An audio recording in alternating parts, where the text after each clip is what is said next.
Shalom. This is part 3 of the Melchizedek Atonements. In part 1, we saw that Messiah, in his role as the high priest of the order of Melchizedek, would complete his plan of salvation by fulfilling the shadow pictures contained in the ordinances of his feasts. In part 2, we saw how Messiah has already begun to fulfill those tasks that the Levite high priest performed on the Day of Atonement. If you have not yet watched parts 1 and 2 of the Melchizedek Atonements, some of what you are about to see may not make much sense, so please do review those messages. Now, at the cusp of his return, he will continue to fulfill the ordinances that the Levite high priests were given to perform during the Day of Atonement, as well as the other fall feast days. Remember, he is the high priest of the order of Melchizedek, and the Levitical sacrificial ordinances of the Old Covenant have been done away with the changing to the New Covenant. But the numerous sacrificial laws for the Day of Atonement that the Levite high priest had to perform paints a very precise shadow picture of what Messiah is about to do. This message is the Melchizedek Mystery. The secret things belong to Yahweh our Elohim, but the things that are revealed belong to us and to our children forever to do all the words of this law. Blessed be the Elohim and Father of our Master Yahushua HaMashiach, who has blessed us with all spiritual blessings in heavenly places in Messiah, having made known unto us the mystery of his will, according to his good pleasure which he has purposed in himself, that in the dispensation of the fullness of times he might gather together in one all things in Messiah. Stating this up front, I am not a prophet, nor a prophet's son, but we know of the times and the seasons. We know these are the end times, and we know that Yahweh has revealed his instructions to his servants the prophets, and we can understand the instruction that is contained therein. Let a man so consider us then as servants of Messiah and stewards of the mysteries of Elohim. This is the summary of part 2 of what Messiah has already performed in his first time on earth to fulfill the task of the Levitical high priest on the Day of Atonement. And you can see more about that in part 2 of the series. And so to complete the understanding of the killing of that calf for the initial atonement sacrifice in Leviticus 16:11, he shall make atonement for himself and his house, and he shall kill the calf for his transgression offering. In Hebrews chapter 7, verses 26 through 28, you see the same wording that is there in Leviticus 16:11. He will offer up the sacrifice first for his own transgressions, i.e. make atonement for himself, and then for the peoples, and that's plural. For he did this once when he offered up himself. You can see that the killing of the calf is a very specific shadow picture for his sacrifice upon the cross. For such a high priest, made higher than the heavens, the Son, who is consecrated forevermore. And as he told the disciples, greater love hath no man than this, that a man lay down his life for his friends. For he has made himself to be transgression for us, who knew no transgression, that we might be made the righteousness of Elohim in him.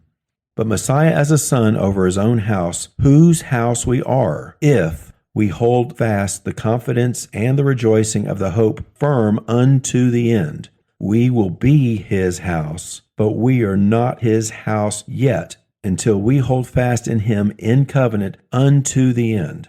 And then we go to Revelation chapter 5. Behold, and in the midst of the throne of heaven and of the 4 beasts, and in the midst of the elders, stood a lamb as it had been slain.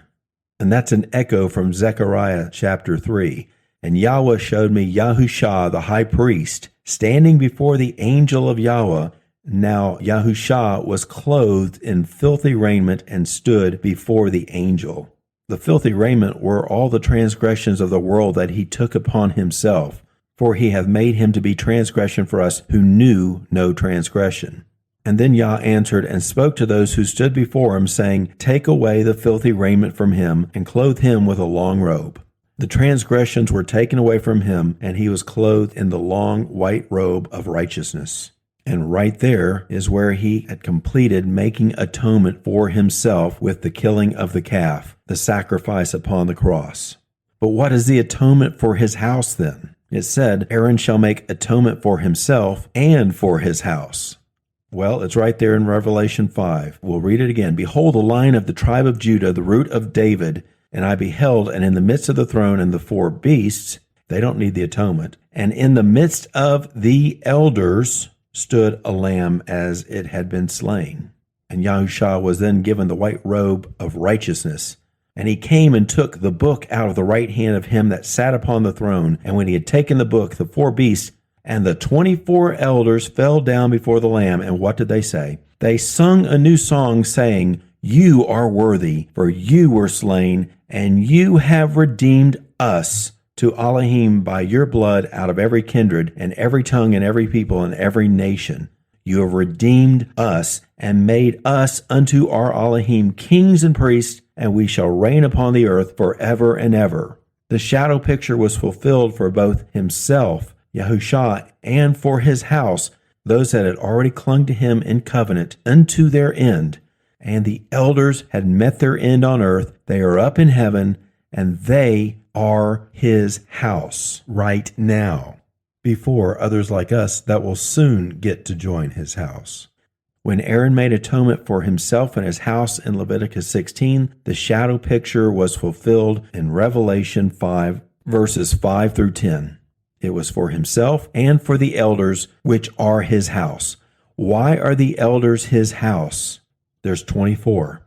He's the high priest of the order of Melchizedek. The Levitical priesthood had 24 courses of priests that would minister to the temple and minister supporting the high priest. The elders are the fulfillment of the Levitical priestly courses, the 24. This is their numbering to go into the house of Yahweh, according to their appointment by the hand of the high priest, as Yahweh commanded. 24 Levitical priestly courses, 24 elders. They are the house of the order of Melchizedek that we aspire to join. But we are not left out of the atonements. It says in Leviticus 16:33, And he shall make atonement for the most set-apart place and the tabernacle of witness, and he shall make atonement for the altar and for the priests, which he just did, and he shall make atonement for all the congregation. So that is all of us that are still waiting to be redeemed, all of us that still are holding fast and enduring unto the end. But we see Yahushua, a merciful and faithful high priest in things pertaining to Elohim, to make reconciliation for the transgressions of the people. And as a woman in travail draws nigh to be delivered and cries out in her pain, so have we been to thy beloved. We have conceived and brought forth the breath of thy salvation. We shall not fall, but all that dwell upon the land shall fall. And breath there should be looked at as the set-apart spirit. And we are the temples of the set-apart spirit of his salvation. And we shall not fall if we hold on and endure to the end. But the rest of the people that dwell upon the land shall fall. For we know that the whole creation groans and travails in pain together even until now. And not only they, but ourselves also, which have the first fruits of that spirit, even we ourselves groan within ourselves, waiting for the adoption, the redemption of our body. And to understand the times that this fulfillment will start to begin, we go back and look at what the prophet said, and to see what the prophet said, Yahushua HaMashiach, our Savior.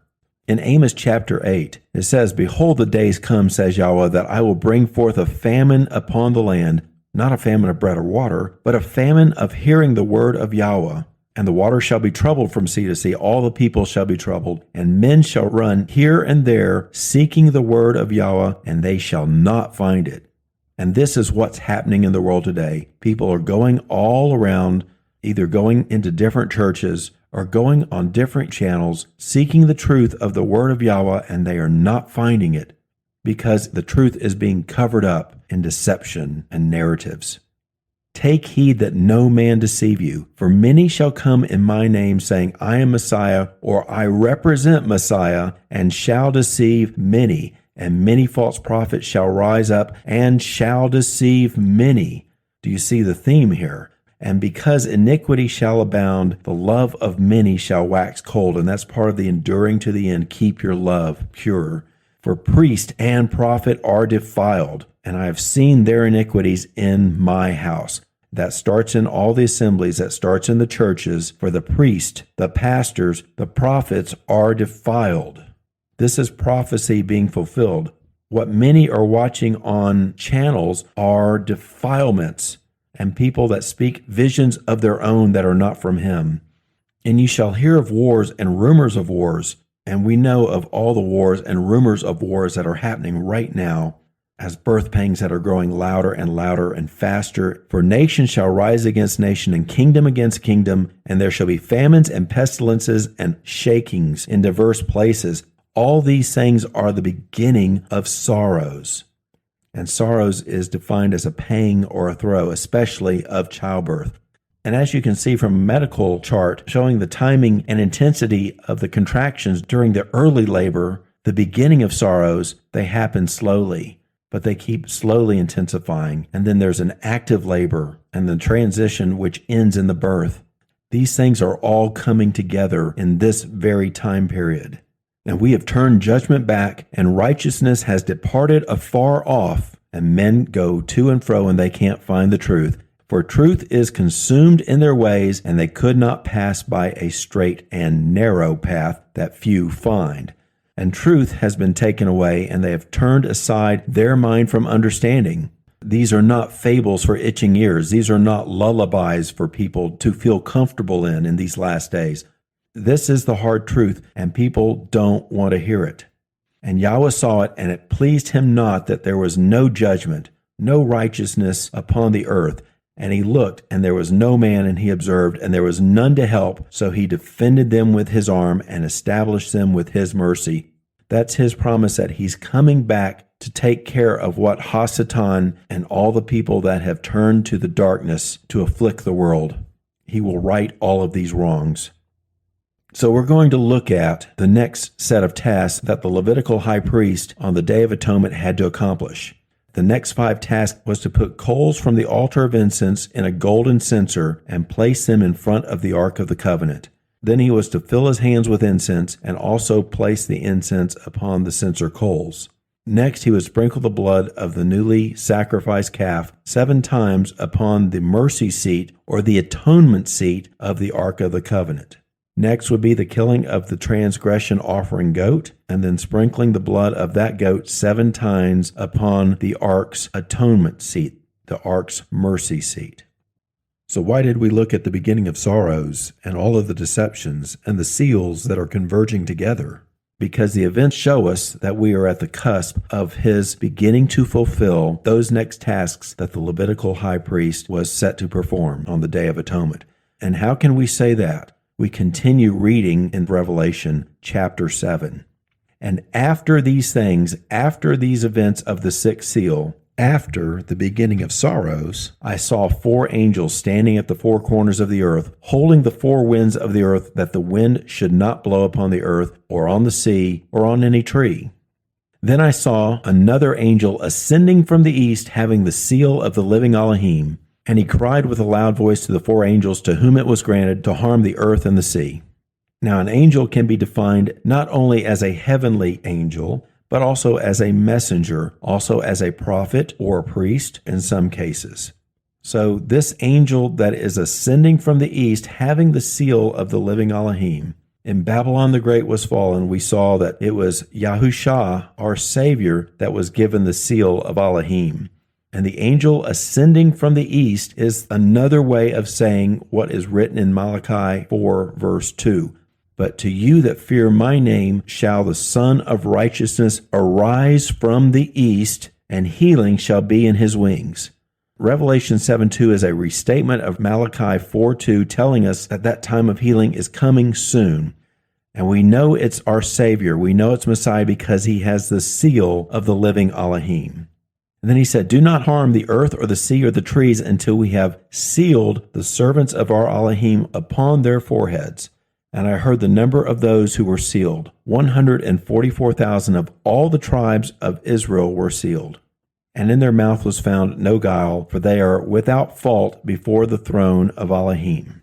The 144,000 have washed their clothes continually. They're pure before Yahweh. Just like the Levites purified themselves and washed their garments, and Aaron presented them as a gift before Yahweh, and Aaron made atonement for them to purify them.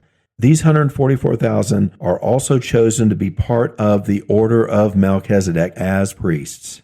And then after the 144,000 have been sealed, then he opened the 7th seal, and there was a silence in heaven for a short time.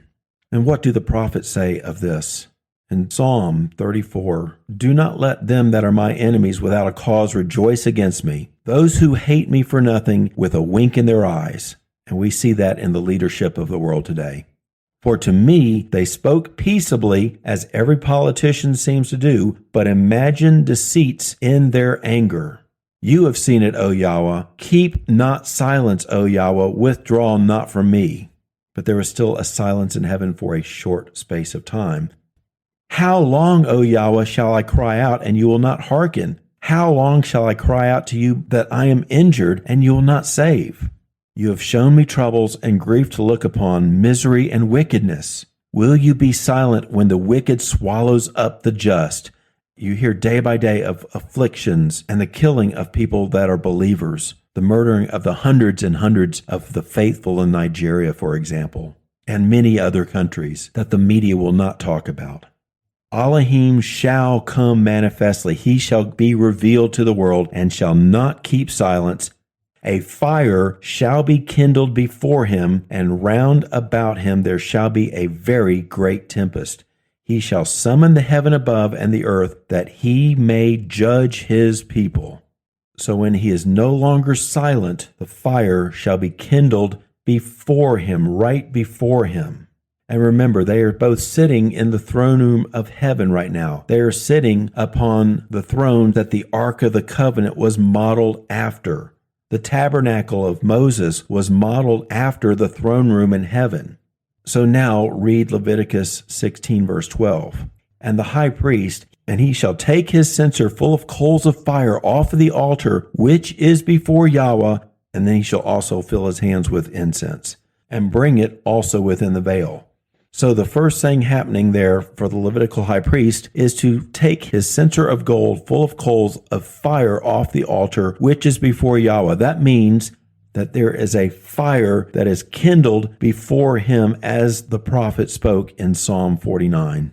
And he shall bring it within the veil, right before the throne. So what does that mean to us today? Well, we keep reading in Revelation. And I saw the 7 angels which stood before Elohim, and to them were given 7 trumpets. So they're preparing for the 7 trumpets. And another angel came and stood at the altar, having a golden censer, just like the Levitical high priest just had a censer. And there was given unto him much incense, that he should offer it with the prayers of all the saints upon the golden altar which was before the throne. Do you see that?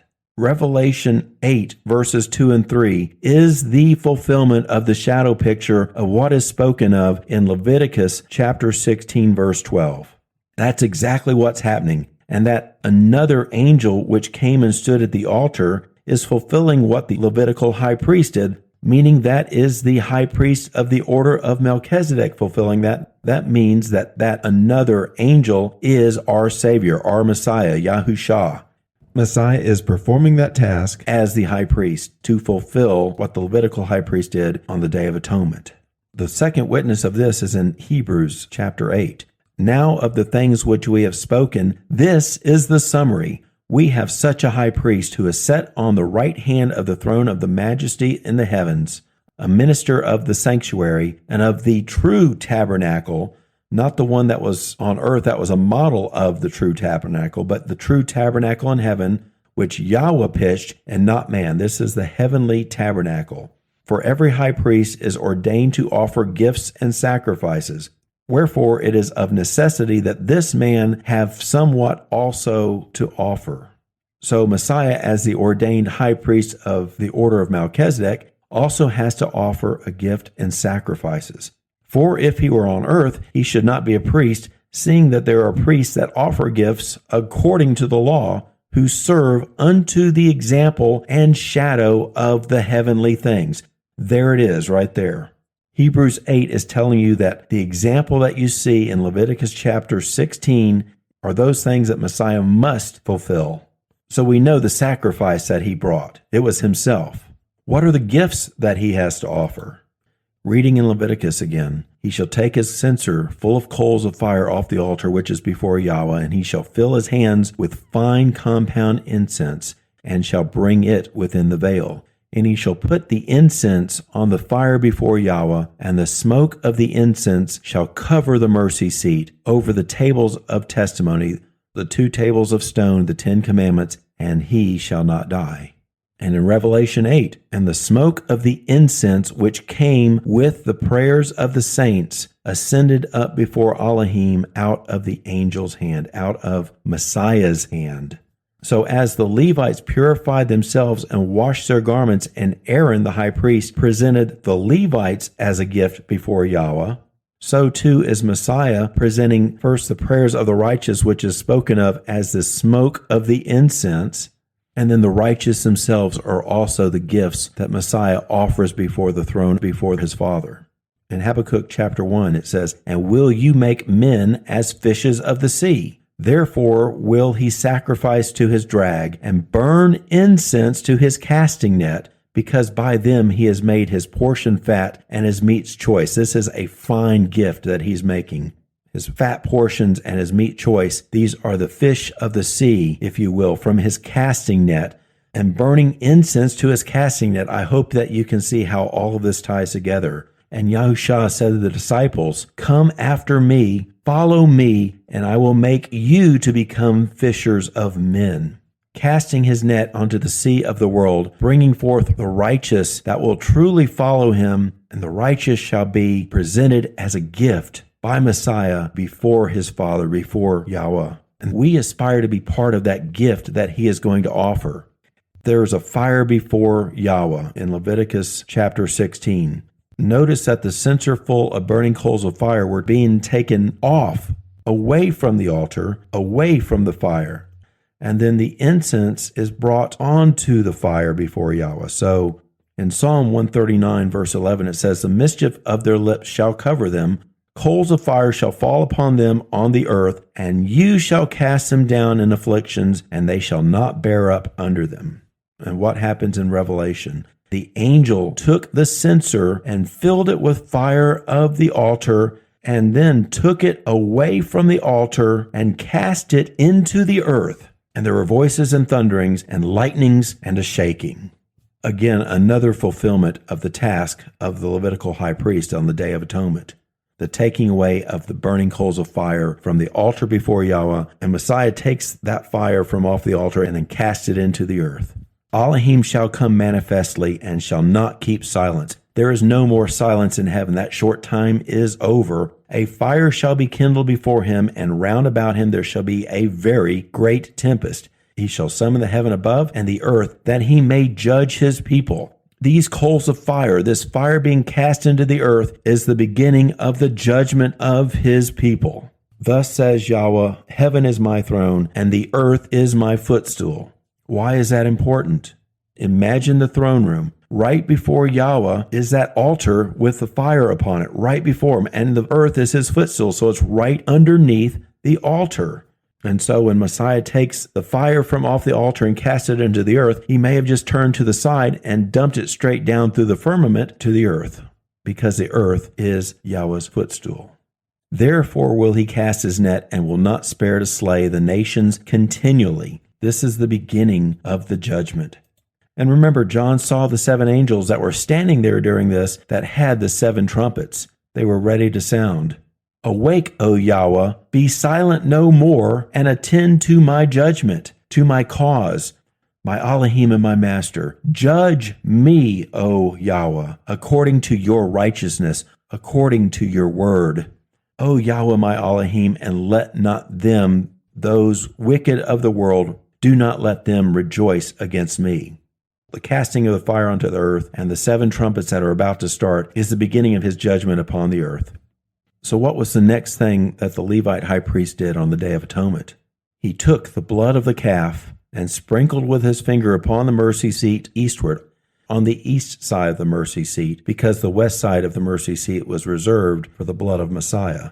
So the Levite high priest stands before the mercy seat, and he shall sprinkle 7 times upon the east side of the mercy seat of the Ark of the Covenant with the blood of the calf that is on his finger. So think about the Levite high priest standing there before the mercy seat with the blood of the calf upon his finger, about to sprinkle the very first drop of blood upon the mercy seat. And he shakes his finger. And then the first angel sounded,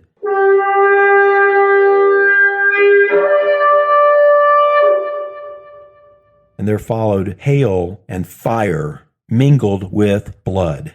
And they were cast upon the earth, and the third part of the trees were burnt up, and all the green grass was burnt up. The first trumpet is the fulfillment of that first sprinkle of the blood upon the mercy seat. There's fire mingled with blood, the fire raining down from the censer, and the blood that represents the fulfillment of that calf that was sacrificed, which was Messiah. So when Revelation is speaking of the hail and the fire mingled with blood, the fire and the blood are symbols. The fire is the judgment, and the blood is Messiah's. This is the judgment that comes from his sacrifice. His blood through which atonement comes. His blood through which judgment comes. The judgment of fire. Go, my people, now enter into your closets and shut the door. Hide yourself for a little season until the anger of Yahweh has passed away. This is the time of his anger beginning. And that was also shown in Babylon the Great is fallen. So the Levite high priest then sprinkles with the blood of the calf on his finger the second sprinkle. And then the second angel sounded,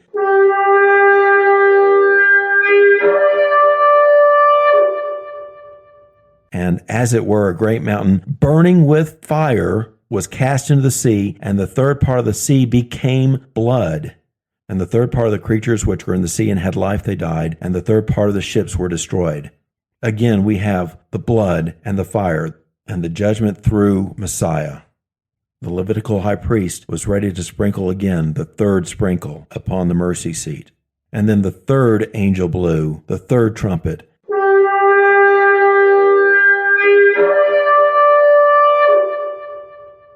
And a star fell from heaven, and it was burning. It was on fire. Again, fire.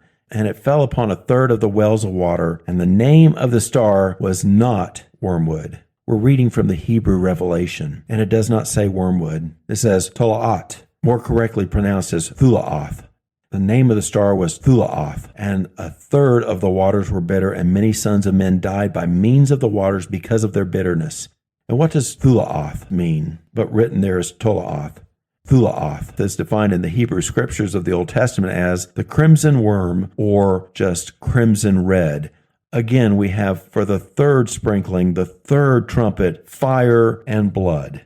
And the Levitical high priest sprinkles with his finger the fourth time the blood upon his finger onto the mercy seat. And the fourth angel sounded,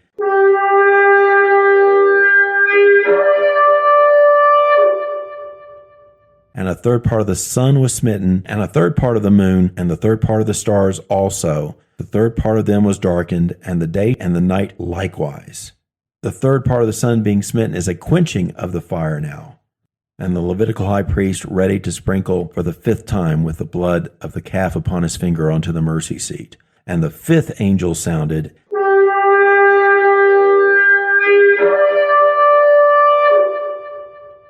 and I saw a star fall from heaven unto the earth, and to him was given the key of the bottomless pit. And he opened the bottomless pit, and there arose a smoke out of the pit, as the smoke of a great furnace, a great fire. And the sun and the air were darkened by the reason of the smoke of the pit. And there came out of the smoke locusts upon the earth, and unto them it was given power as the scorpions of the earth have power. And it was commanded them that they should not hurt the grass of the earth, neither any green thing, neither any tree, but only those men which have not the seal of Elohim in their foreheads.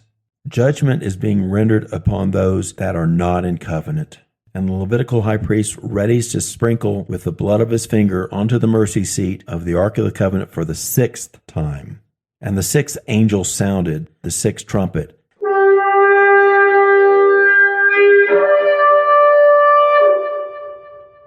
And I heard a voice coming from the four horns of the golden altar, which is before Elohim. This is again the altar that the high priest is ministering at right now. This is Messiah's voice, saying to the sixth angel which had the trumpet, loosen the four angels which are bound in the great river Euphrates. And the four angels were loosened, which had been prepared for an hour and a day and a month and a year, for to slay the third part of men, And the rest of the men which were not yet killed by these plagues still repented not of the works of their hands, repented not of the evil and the wickedness of their hands, that they should not worship devils and idols of gold and silver and brass and stone and wood and everything else that is portrayed in the world, which is idolatry and vanity. Neither they repented of their murders, nor of their sorceries, their pharmakia, nor of their fornication, nor of their adulteries, nor of their thefts, nor of their lies, nor of their deceptions. The wicked are not repenting of their wickedness, and they are being judged. And the high priest readies to sprinkle his finger with the blood of the calf upon the mercy seat of the Ark of the Covenant for the 7th time. And an angel came and cried with a loud voice, as when a lion roars, and when he had cried, 7 thunders started to utter their voices. There are 7 thunders, and the first thunder lines up with the 7th sprinkling of the blood of the calf upon the mercy seat of the Ark of the Covenant. And then the Levite high priest shall kill the goat for the transgression offering that is for the people before Yahweh. And he shall bring in of its blood within the veil, and shall do with its blood as he did with the blood of the calf, and shall sprinkle its blood upon the mercy seat, as the Levite priest is standing in front of the mercy seat. So you have the high priest now with the blood of the goat that has been freshly slain. And that goat is the transgression offering that is for the people. And as the Levite high priest sprinkles the blood of the goat once, twice, thrice, 4 times, 5 times, 6 times, that is the same as the 7 thunders uttering their voices with the first 6 shakings of the blood of the goat upon the mercy seat of the Ark of the Covenant. But then John was told to seal up those things which the 7 thunders uttered and do not write them. But we are given clues in other places. At the end of Revelation in chapter 20, it says, I saw the souls of them that were beheaded for the witness of Yahushua and for the word of Elohim. That's worshiping in spirit and truth. And those that had not worshipped the beast, neither his image, neither had received the mark of the beast upon their foreheads, nor in their hands. And those are the ones that will live and reign with Messiah for 1,000 years. When the time of the beheadings of the witnesses of Yahushua is coming, seal up those things which are too horrifying to tell the people, which the 7 thunders uttered, and don't write them. Remember that the goat is the transgression offering that is killed. That is for the people. So please understand that I am not saying that the people that will be beheaded during the 7 thunders are a sacrifice for atonement. The people are not a sacrifice. Messiah was the final sacrifice for atonement. But what this is showing is that when Leviticus 16:15 says that the goat for the transgression offering, that is for the people, the shadow picture saying that people are going to be killed as sacrificial animals when these times line up. And as you are seeing, the time that this task is to be performed lines up precisely with the 7 thunders, whose voices could not be written down because they were so horrible. How were the sacrifices killed? Their throats were cut and then they were bled out. A shadow picture of a beheading. But there's good news coming, because in the days of the voice of the 7th angel, when he shall begin to sound the 7th and last trumpet, the last trump, the mystery of Elohim should be finished, as he has declared to his servants the prophets. This is the mystery of Elohim that is being shown. So the 7 thunders is the last of what has to be endured by the faithful until the end. And by the way, the pattern for the trumpets and the thunders in Revelation being 6 trumpets and then 7 thunders and then the 7th trumpet, that's the same exact pattern as it was for when Joshua, better said as Yahushua in Hebrew, and Israel conquered Jericho in Joshua chapter 6. The exact same pattern. Another foreshadow. There's a lot more to that shadow picture, but that'll have to wait for another message, Yah willing. So the Levite high priest, he's got the blood of the goat upon his finger, and he's ready to sprinkle the blood for the 7th and last time upon the mercy seat of the Ark of the Covenant. And remember, we read from Isaiah 26, "Go, my people, enter into your closet, shut the door, hide yourself for a little season until this anger of Yahweh has passed away." So the answer when we get to come out of the closet is given to us in Job chapter 5. 6 times he shall deliver you out of distresses, and in the 7th harm shall not touch you. There shall no harm touch you with the 7th shake of the finger. Sound the trumpet in Zion, gather the people, sanctify the congregation tried by fire. Assemble the elders, gather the infants at the breast. Let the bridegroom go forth out of his chamber, and the bride out of her closet that we were told to enter into in Isaiah 26. This is the time, at the sounding of the trumpet. In my Father's house there are many mansions. I go to prepare a place for you. I will come again and receive you unto myself. And the 7th time, the Levite high priest shall sprinkle the blood of the goat onto the mercy seat of the Ark of the Covenant. And the 7th angel sounded,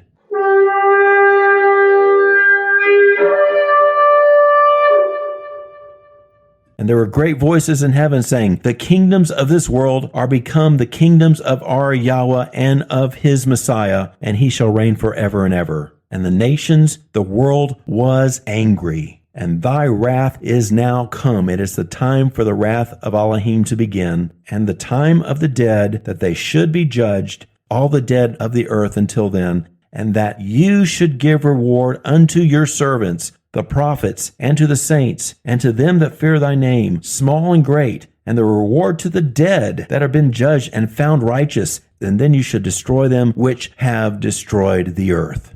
And the temple of Elohim in heaven is opened, and then appears in heaven from his temple the sign of the Son of Man, which is the ark of his testament, that the ark of the covenant was patterned after, showing to the world that the shadow picture of the sprinkling of the blood of the calf and the goat upon the mercy seat has been fulfilled. And then all the tribes of the earth shall mourn, and they shall see the Son of Man coming in the clouds of heaven with great power and glory. And he shall send his angels with the great sound of the 7th trumpet, and they shall gather together his elect from the 4 winds, from one end of the heaven to the other. 6 times he shall deliver you out of distresses, and in the 7th time harm shall not touch you at the 7th and the last trump. Ourselves also, which have the first fruits of the Spirit, that we're groaning, waiting for the adoption, which is the redemption of our body. You should give reward unto your servants at that 7th trumpet, that last trump, which is the redemption of our bodies after he has judged those that are in the earth, those that lived before and have died, as he has now judged both the dead and the living. Behold, I show you a mystery, the changing from corruptible to incorruptible. For this corruptible must put on incorruption, and this mortal must put on immortality at the 7th and the last trump. And thanks be and all praise to Yahweh, our Elohim, which has given us this victory through our Master, Yahushua HaMashiach. So as you have seen the tasks of the Levite high priest on the Day of Atonement, those shadow pictures are being precisely fulfilled by our Savior, our Messiah. And what we're being shown in these last days, this revelation and this fulfillment of the shadow pictures, this is the revealing of the mystery of Elohim. This is the Melchizedek Mystery. Thank you, everyone, for listening. May Yahweh bless you and keep you.